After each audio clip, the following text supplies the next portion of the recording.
Cyber ઠગ gang target Gujarat. નમસ્કાર, ગુજરાત ન્યૂઝમાં આપનું સ્વાગત છે અને ડે સ્પેશિયલ કાર્યક્રમ સાથે હું છું માલવી. ડે સ્પેશિયલ કાર્યક્રમનો આજનો વિષય છે સાયબર ઠગ ગેંગ ટાર્ગેટ ગુજરાત. કારણ કે આપ જુઓ કે ગુજરાતમાં સાયબર ક્રાઇમનો આંકડો હવે 1.5 લાખને વટાવી ચૂક્યો છે, જે ખરેખર ખૂબ જ ચિંતાજનક બાબત છે. કારણ કે ગયા વર્ષની જો વાત કરીએ, ગુજરાતમાં 1.5 લાખ લોકો સાથે સાયબર ઠગાઈ થઈ છે. આ સાથે સૌથી વધારે જો હોય એટલે કે 45% જેટલા માત્ર અને માત્ર સિનિયર સિટીઝન્સ કે જેને ટાર્ગેટ કરવામાં આવતા હોય છે, જેમને વિશ્વાસમાં લેવામાં આવતા હોય છે અને તેમની સાથે ઠગાઈ કરવામાં આવતી હોય છે. ખાસ કરીને આપણે વૃદ્ધોની વાત કરીએ, વૃદ્ધોમાં એકાંત અને ચિંતાનું પ્રમાણ વધારે હોય છે, જેના કારણે આવા જે સાયબર ઠગ છે અથવા તો સાયબર ઠગોની જે ગેંગ છે તેમના દ્વારા તેમને ટાર્ગેટ કરવામાં આવતું હોય છે.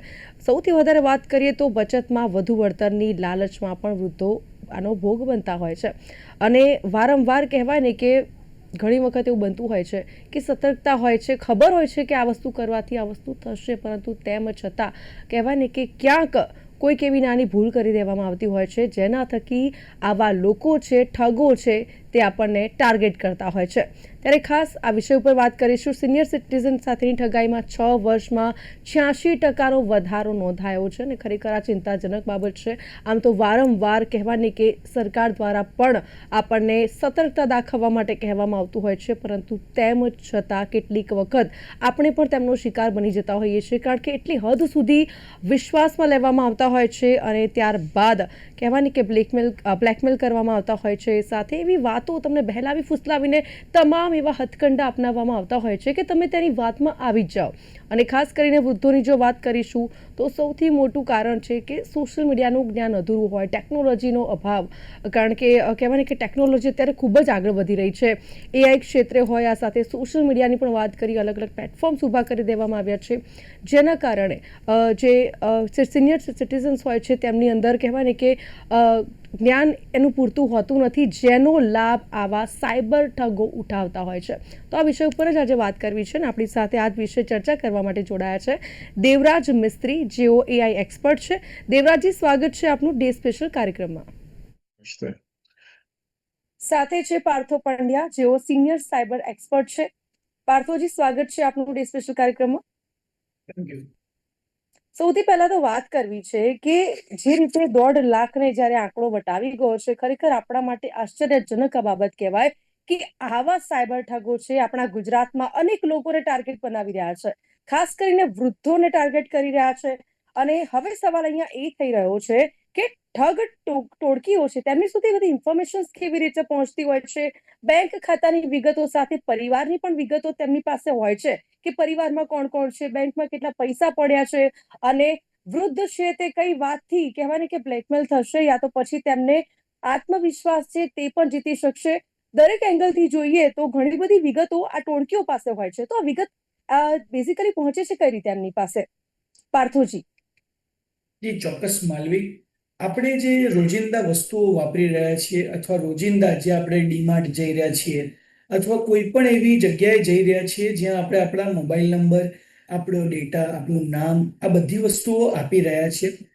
અપાર્ટ ફ્રોમ ઇટ, તમારે જે પણ જે ઇન્ફોર્મેશન છે, જેમ કે જનરલી આપણા જે પણ વૃદ્ધો હોય એ વૃદ્ધોની ઇન્ફોર્મેશન સૌથી વધારે હોય હોસ્પિટલ્સ પાસે અને મેડિકલ્સ પાસે.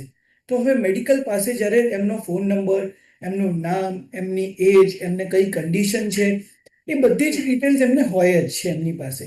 હવે માલવી, આમાં કઈ રીતે હોય છે કે જ્યારે આ ડેટાની સિક્યોરિટી ધ્યાનમાં આપવામાં આવતી નથી અથવા આ ડેટા જે છે એ ડેટાને પ્રોપરલી કહેવાય કે એને ટ્રેશ કરવો તો એ ટ્રેશ કરવામાં આવતો નથી, અથવા જે રીતે આની સાયબર સિક્યોરિટી કરવાની જરૂર હોય એ રીતની સાયબર સિક્યોરિટી કરવામાં આવતી નથી. જ્યારે આ સાયબર સિક્યોરિટી એના ઉપર એક્શન લેવામાં આવતું નથી, એના કારણે આ બધો જ ડેટા જે છે, આ બધો જ ડેટા એ હેકર્સ અને બધાને વેચવામાં આવે છે. પૈસાથી તમારો ડેટા હેકર્સ ખરીદે છે અને હેકર્સ શું કરે છે, તો હવે જો આપણા શું કહેવાય, ઇન્ડિયામાં એક કહેવત છે કે ઘર કા ભેદી લંકા ડાય, અને એ જ વસ્તુ છે કે બેંક મેનેજર્સ જે છે એ બેંક મેનેજર્સ શું કરે છે કે આવા જે વૃદ્ધોના નંબર્સ આવ્યા હોય એમના અકાઉન્ટ્સના અમાઉન્ટ વેરીફાઈ કરે છે અને અમાઉન્ટ વેરીફાઈ કરીને પછી હેકરની ટોળકીઓને આ વસ્તુઓ આપવામાં આવે છે. જ્યારે હેકરની ટોળકીઓને આ વસ્તુઓ આપવામાં આવે ત્યારે હેકર્સ તરત જ એ વ્યક્તિઓને પહેલા એક વખત જોવે, એમની રેકી કરે, જે રીતે ટ્રેડિશનલ રેકી થતી હતી એ રીતે એમની સોશિયલ મીડિયા રેકી કરે અને ઘણી વખત તો ફિઝિકલી પણ રેકી કરતા હોય છે, જેના અંતર્ગત એ જોવે છે કે આ વૃદ્ધ એકલો રહે છે કે નથી રહેતો. હવે એકલો રહે તો એ સોફ્ટ ટાર્ગેટ છે. હવે એ વૃદ્ધને કોઈ ફાઇનાન્શિયલ બર્ડન્સ પહેલેથી હતા કે નહોતા, તો એ બધી જ ઇન્ફોર્મેશન કાઢીને પછી એ વૃદ્ધને બહુ જ કેરફુલી ટાર્ગેટ કરવામાં આવે છે. જ્યારે એમને કોલ કરવામાં આવે ત્યારે એમને પહેલું જ એવા અમુક જે 45 સેકન્ડ, જે પહેલી 45 સેકન્ડને ગોલ્ડન 45 સેકન્ડ કહેવામાં આવે છે, તો એ ગોલ્ડન 45 સેકન્ડ્સની અંદર તરત જ એ એટલું વિશ્વાસ લેવડાવી દે છે એ વૃદ્ધને કે હું એકચ્યુઅલીમાં સાયબર પોલીસ છું, અથવા હું એકચ્યુઅલીમાં કસ્ટમ ઓફિસર છું, અથવા હું કોઈ પોલીસ ઓફિશિયલ છું, જેના કારણે એ એમની પાસે નોલેજ હોવા છતાં પણ એ થોડુંક જે ડરી જાય છે અને જ્યાં એ ડરે ત્યાં એ સાયબર ક્રિમિનલનો શિકાર બની જતા હોય છે. અને એ જ વસ્તુ છે માલવી, કે ડેટાની ઉપર ખાલી લોઝ બનાવવાથી કશું નથી થતું, ટાઈમલાઈન આપી દેવાથી કશું થતું નથી, કે ડીપીડીપી એક્ટ બનાવી દીધો, 2023માં બનાવ્યો, 2025માં એના રૂલ્સ આવ્યા અને 2027 સુધીનો ટાઈમ આપ્યો છે કે બધાએ આ કરવું જ પડશે. પણ અગર એ વસ્તુઓને સિરિયસલીમાં લેવામાં આવતી નથી અને કહેવાય કે કંપનીઓ પોતાની સિક્યોરિટી ઉપર ધ્યાન જ આપવા નથી માંગતી, તો ચોક્કસથી સાયબર ક્રાઇમ અત્યારે જે તમે કહો છો કે 1.5 લાખ કેસ આવ્યા, હું કહું છું કે અગર હજી પણ ધ્યાન આપવામાં નહીં આવે તો 4 લાખ કેસ, 5 લાખ કેસ આવશે. આવા ને આવા ધમકી ભર્યા ઈમેલ આવશે અને સરકાર ખાલી હાથ પર હાથ રાખીને બેસી રહેશે. કારણ કે તમે કહેવાય કે તમે કહો છો કે અમે સાયબર એક્સપર્ટ હાયર કરશું. એને આજે મારે તમારી સાથે જ વાત કરતી વખતે આપણે 8 મહિના ઉપર થયું, હજી સુધી એ 800 સાયબર પોલીસ ઓફિશિયલ્સ જે હાયર કરવાના હતા એના ઉપર કોઈ પણ કહેવાય ને કે કોઈ નીતિ નિયમ બહાર આવ્યા નથી, કોઈ પેપર બહાર આવ્યા નથી, કે કોઈ શું વસ્તુ કઈ રીતે એની સિલેક્શન પ્રોસેસ થશે એ કશું જ બહાર આવ્યું નથી. અને ખાલી કાગળ ઉપર કહેવું અને કરવું એમાં ખાસું એવું ફરક હોય માલવી. જી બિલકુલ. દેવરાજજી, જે રીતે અત્યારે કહેવાય ને કે ટાર્ગેટ કરવામાં આવતા હોય છે સિનિયર સિટીઝન્સને ઉપર સૌથી વધારે આપણે જોઈએ તો એમની ઉપર સાયબર ઠગોની નજર હોય છે, બધો ડેટા લઈ લેવામાં આવતો હોય છે. આ સાથે હવે વાત કરવી છે કે સિનિયર સિટીઝનોને ટાર્ગેટ કરવાનું પ્રમાણ શા માટે વધી રહ્યું છે આપના મતે? કારણ કે અત્યારે આર્ટિફિશિયલ ઇન્ટેલિજન્સ પણ એટલો જ મહત્વનો રોલ છે તે ભજવી રહ્યું છે, પરંતુ આ બધાની વચ્ચે હવે એઆઈ નો ઉપયોગ કરીને પણ આ સાયબર ઠગો છે જે લોકોને ઠગી રહ્યા છે, ખાસ કરીને અત્યાર સુધીમાં જે વાત કરી કે આપણા ગુજરાતને નિશાન બનાવવામાં આવી રહ્યું છે સૌથી વધારે સિનિયર સિટીઝન, શું કહેશો? તો આ ક્વેશ્ચનને હું આવી રીતે પુટ કરીશ. પહેલા તો અગર આમાં એઆઈ તમે જોવા જાઓ તો તે જ્યાં સાયબર ક્રાઇમ જે બધા કરે છે જે લોકો, એની જે આખી ટેકનોલોજી છે, જે આખી ઇકોસિસ્ટમ છે, જ્યારથી એઆઈ આવી ગયું છે ને તો એના સોફ્ટવેર્સ જે છે એ બહુ ઇઝી થઈ ગયા છે to build up that softwares and everything. અને તમે પછી વાત કરો તો આજે સિનિયર સિટીઝનને પર્ટિક્યુલર ટાર્ગેટ આપે છે બીકોઝ લેટ્સ સી કે જ્યારે એ લોકો યંગ હતા ત્યારે એ લોકોના ટાઈમે ટેકનોલોજી નથી આવી. They have started using this technology last 10 વર્ષથી. તો એ લોકો માટે આ બધું બહુ નવું છે. ફોર એક્ઝામ્પલ એક જેન ઝી છે, આ જેન આલ્ફા છે, આજકાલનું જે જનરેશન છે એ લોકો માટે એમ બચપનથી થયું છે આ બધું. So they know what's right and what's wrong. અને એ લોકોને ખબર હોય છે કે શું નેગેટિવ હોય છે ઇન્ટરનેટ પર, શું પોઝિટિવ હોય છે. સિનિયર સિટીઝન્સને એ નથી ખબર પડતી. એ લોકો સ્પોટ નથી કરી શકતા કે આ વસ્તુ નેગેટિવ છે કે આ પોઝિટિવ છે. પ્લસ એઆઈ નો રોલ આમાં બહુ એફિશિયન્ટલી યુઝ કરે છે આ થગ લોકો. એ લોકો આમાં વોઇસ ચેન્જિંગ યુઝ કરે છે, એવેટાર લગાવીને વાતો કરે છે, જેનાથી સિનિયર સિટીઝન્સને આમ એટલો આમ આઈડિયા આવી જાય કે ઓ આ તો રિયલ માણસ છે. એ લોકોને એમ ટેકનોલોજી એ લોકો ડિફરન્સ કરી જ નથી શકતા. અને એમ જોવા જઈએ તો આ લોકો જે આમ વોચ રાખતા હોય છે આ બધા સિનિયર સિટીઝન્સ પર, એ લોકો એવો જ ટાઈમ પીરિયડ સિલેક્ટ કરે જ્યારે એ લોકો એકલા હોય. તમે નોટિસ કરજો, કોઈ હવે બેઠું હોય અને પછી ત્યારે કોલ આવે તો એ ઓબ્વિયસલી આપણને કહેવાનું છે સિનિયર સિટીઝન કે આવો કોલ આવ્યો તો હું શું કરું. But they play very smartly કે એ લોકો જ્યારે એકલા હોય ત્યારે જ એ લોકો કોલ કરે છે. So which is a very wrong thing. But એમ જોવા જઈએ તો આજકાલની જે યુપીઆઈ ટેકનોલોજી છે ચાલી રહ્યું છે, તો યુપીઆઈ કંપની એટલું બધું આના અગેન્સ્ટ બધું અવેરનેસ ફેલાવે છે, which is a very good thing. અને દિલ્હી એન્ડ બોમ્બેમાં તો આના અવેરનેસ કેમ્પસીસ ચાલે છે હમ. About cyber security and all. બિલકુલ. તો સરકાર દ્વારા પણ ઘણા બધા અભિયાન સતર્કતાને લઈને ચલાવવામાં આવી રહ્યા છે. આટલી બધી સતર્કતા છે તેમ છતાં આ હકીકત છે, નવાઈ લાગે આપણને, આશ્ચર્યજનક, આપણે આશ્ચર્યચકિત થઈ જઈએ, કારણ કે જો આંકડો સતત વધી રહ્યો હોય ને તેમ છતાં ગુજરાતમાં આનું પ્રમાણ વધી રહ્યું છે, એટલે એપી સેન્ટર બનતું જઈ રહ્યું છે હવે સાયબર ક્રાઇમનું. આમ જોવા જઈએ તો પાર્થોજી, ખાસ કરીને કયા એવા સંજોગો જેમાં ચીટર્સ ફાવી જાય છે? જો ચોક્કસથી માલવી, જી. ચીટર્સ ફાઈ જવાનું મેઇન કારણ એ છે કે અત્યારે પૈસા પાછળ જે દોડ લાગી છે એમાં હમ. યુવાનો તો ઠીક છે, યુવાનોની તો અત્યારે ઉંમર છે કે એ દોડી શકે, જી.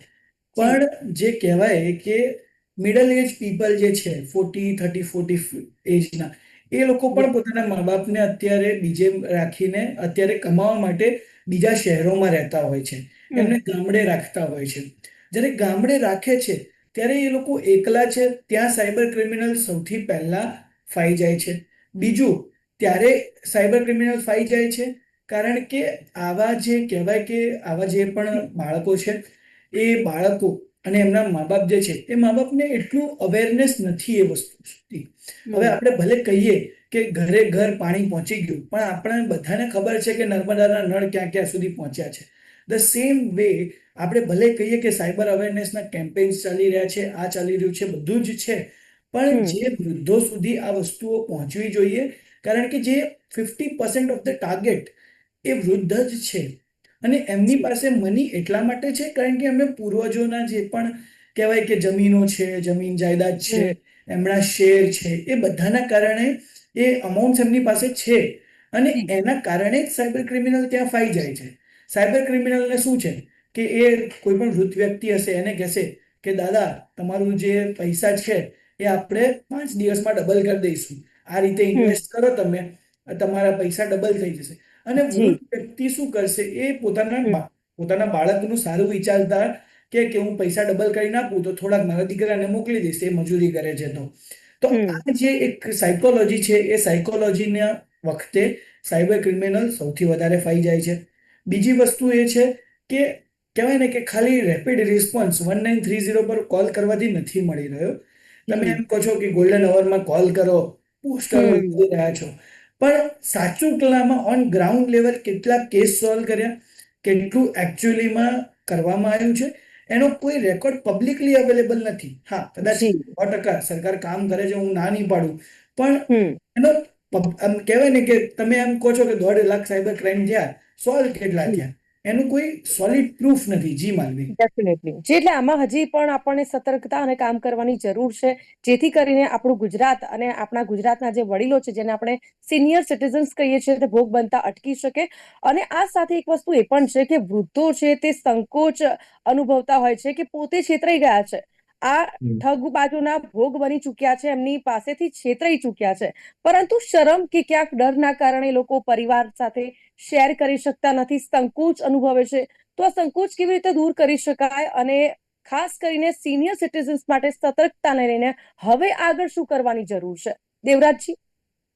તો આમાં જ્યારે આવી રીતે પૈસા જતા રહે કોઈ સિનિયર સિટીઝન જોડે, તો એને છે ને મેન્ટલી પહેલા તો બહુ અફેક્ટ થઈ જાય છે કે યાર પૈસા જતા રહ્યા આવી રીતે. આટલી અને નાની અમાઉન્ટ તો નથી જતી. આ લોકો જે ટાર્ગેટ કરે છે ઓબ્વિયસલી ઇટ્સ 50 લાખ પ્લસ બાજુ જ કરે છે, અને બહુ જોયા છે આપણે કેસીસ.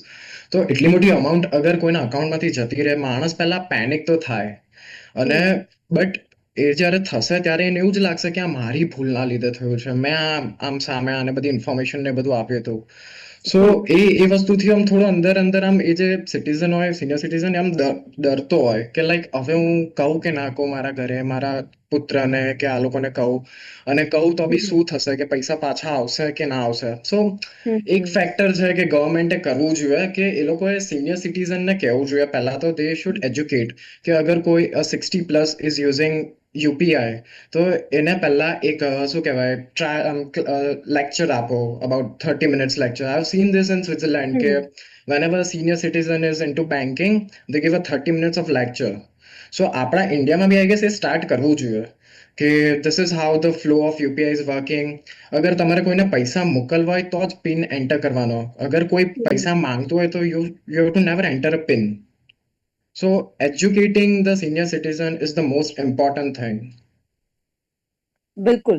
પાર્થોજી, જે રીતે કહેવાય ને કે વડીલો જે સિનિયર સિટીઝન્સ છે તે માત્ર પૈસા નથી ગુમાવતા, પણ જ્યારે આવું કંઈ બને છે અથવા તો એમની સાથે આ પ્રકારની ઘટના બને છે, આ રીતે જો એ છેતરાય છે ને, તો એમનો આત્મવિશ્વાસ અને માનસિક શાંતિ પણ તેઓ ગુમાવતા હોય છે. આવા અનેક કિસ્સાઓ સામે આવી ચૂક્યા છે.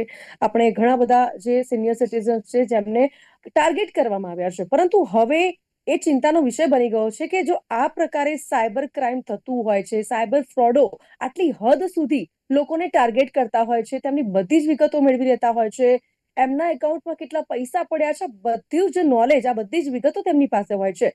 ત્યારે હવે જો આ સંજોગોમાં વૃદ્ધોને આ સાયબર ઠગોથી બચવું હોય તો તેના માટે કયો રસ્તો છે? કેવી રીતે એ લોકો બચી શકે છે જો આવું કોઈ કોલ આવે છે અથવા તો લિંક મોકલવામાં આવે છે? કારણ કે કહેવાય ને કે સોશિયલ મીડિયાનું એટલું જ્ઞાન સિનિયર સિટીઝન્સને હોતું નથી, પરંતુ કહેવાય ને કે એક ક્લિક અને બેંક એકાઉન્ટ આખું ખાલી થઈ જવું.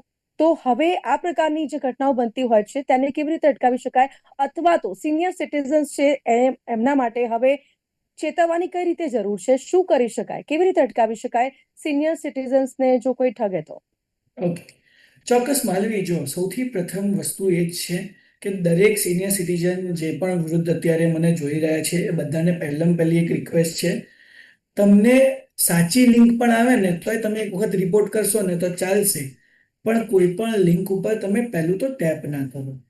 બીજી વસ્તુ, હવે જનરલી આ લોકોનું બે જ મોડસ ઓપરેન્ડી હજી બચ્યા છે કે વૃદ્ધોને ફસાવવા માટે. પહેલું તો જે ડિજિટલ અરેસ્ટ છે એ બચ્યું છે, અને સેકન્ડ જે બચ્યું છે એ ઇન્વેસ્ટમેન્ટ સ્કેમ બચ્યું છે.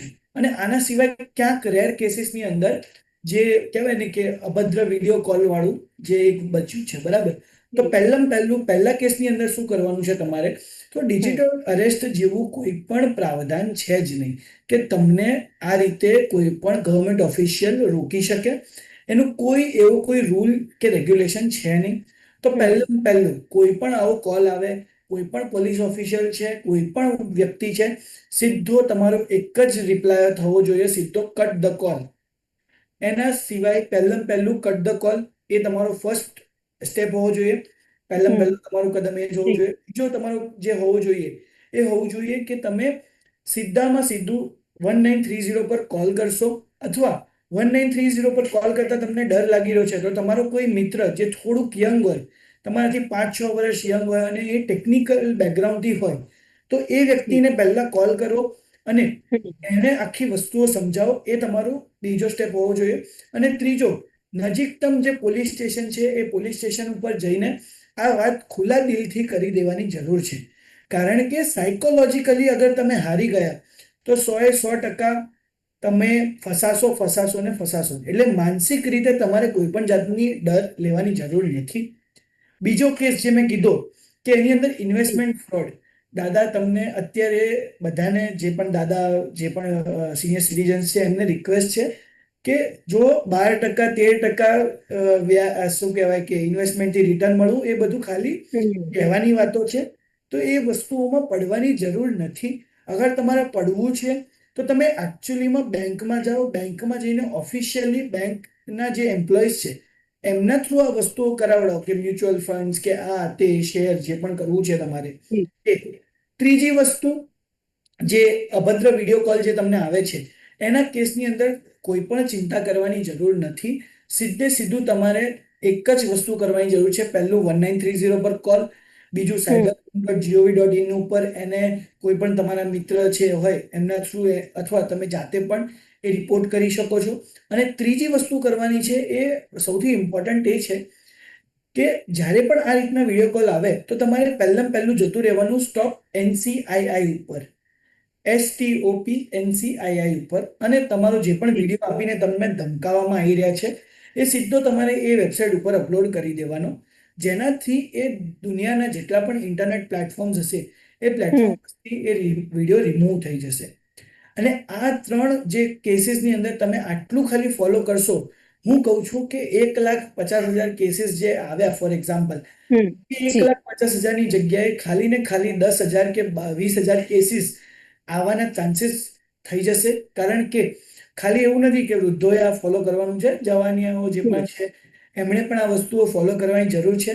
આટલું હમ કરવાથી જ તમારું 70% જે રિસ્ક ઓફ ગેટિંગ જી hacked or getting problematic એ તમારો ઓછો થઈ જાય છે. અને જે પ્રમાણે માલવી તમે કીધું કે એક ક્લિકના કારણે હેક થઈ ગયું, એવું હમ પોસિબલ નથી. ગમે તેટલી લાઈક સારામાં સારી હેકિંગ ટેકનોલોજી હોય પણ એક ક્લિકમાં જી પોસિબલ નથી. હા, એ ક્લિક ઉપર કરીને પછી તમે ઇન્ફોર્મેશન નાખી અને પછી તમે સબમિટ કરી, હમ પછી 100% જી તમે હેક થઈ શકો છો. બાકી ક્લિક કર્યું અને તમારો મોબાઈલ હેક થઈ ગયો, પૈસા જતા રહ્યા, એ બધી એક ખાલી મિથ્યા છે. આ જે લોકો છે જી એ એવું ખાલી ફેલાવી રહ્યા છે લોકોને ડરાવવા માટે કે એક ક્લિક કરશો જી જતું રહેશે, એક ક્લિક કરશો જતું રહેશે. But as a cyber expert મેં અત્યાર સુધી, હું જેટલા વર્ષથી કામ કરી રહ્યો છું આ ફિલ્ડમાં, જી એક ક્લિકમાં કોઈ પણ સિસ્ટમ હેક થતું નથી. અને આજના એન્ડ્રોઈડ એટલા સારા છે કે એક ક્લિકમાં હેક થવું ઇમ્પોસિબલ છે. તો ભૂલ જ્યારે તમારી હશે તો જ તમે હેક થઈ શકો છો. જી બાકી બેંક્સ બહુ જ સારી સિક્યોરિટી ફોલો કરી રહી છે.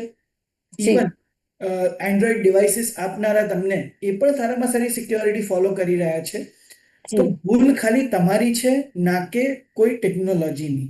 તો હું એટલું જ કહીશ કે એ વસ્તુમાં અગર ધ્યાન રાખશો તો તમારા કેસીસ બહુ જ ઇઝીલી, આ કેસ બનવાના ચાન્સીસ જે છે એ 70% to 80% ઓછા થઈ જશે. જી માલવી. બિલકુલ. એટલે એક ક્લિકથી તો કહેવાય ને કે બધું નથી થઈ જતું, ડેટા એમની પાસે નથી જઈ શકતો ને આ સાથે હેક પણ નથી થતું. સબમિટ આપો તો જ આવું બને છે. ઠીક છે. દેવરાજભાઈ, આપ શું બોલો કહેશો બોલો. જે રીતે અત્યારે સાયબર ફ્રોડનો લોકો ભોગ બની રહ્યા છે, અને જો ફર્સ્ટ સ્ટેપ અપનાવવું હોય તો સૌથી પહેલા જો ખબર પડી ગઈ કે સાયબર ફ્રોડનો આપણે ભોગ બન્યા છીએ, પરંતુ ત્યારબાદ સૌથી પહેલું ફર્સ્ટ સ્ટેપ જો હોય છે તો તે કયું હોવું જોઈએ? અને છેલ્લે આપ શું મેસેજ આપવા માંગો છો? ખાસ કરીને અત્યારે સતર્કતા તો અનેક પ્લેટફોર્મ પરથી આપવામાં આવી રહી છે સાયબર ફ્રોડને લઈને, પરંતુ હજી ક્યાંક સતર્કતાની જરૂર છે, તો તેને લઈને શું કહેશો? તો પહેલો સ્ટેપ જે આપણે ફોલો કરવો જોઈએ જી એ છે વેરીફાઈંગ થિંગ્સ.